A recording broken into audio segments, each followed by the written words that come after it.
तो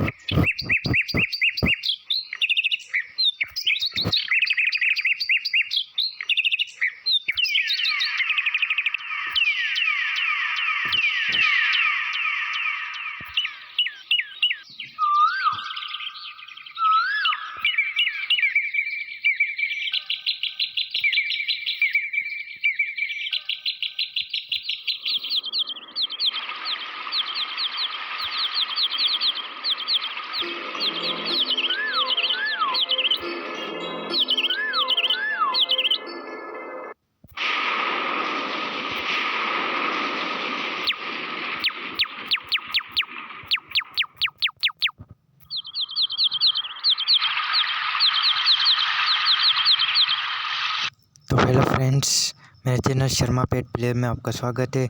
तो फ्रेंड्स, मैं ये इंट्रो पेज लेके आया हूँ ऑक्टोपेट का। तो आपने ये सुना ही होगा।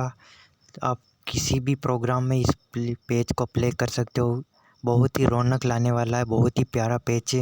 अगर ये पेज किसी को चाहिए तो मुझसे कांटेक्ट कर सकता है। कांटेक्ट करने से पहले मेरे चैनल को एक लाइक, और आप चैनल पर नए हो तो मेरे यूट्यूब चैनल को like and subscribe and bell icon को प्रेस करके नोटिफिकेशन ऑल पर क्लिक कर दें। तो फ्रेंड्स, ये न्यू पेज है, अगर किसी को चाहिए तो मुझसे कांटेक्ट कर सकता है। तो फ्रेंड्स, इसकी प्लेइंग में बाद में बताऊंगा। तो आज के लिए बस इतना, कि मुझे दीजिए इजाज़त। तो कौन कौन से बक्से में मैंने सब कुछ बता दिया, कौन कौन सी टोन्स लगाई है।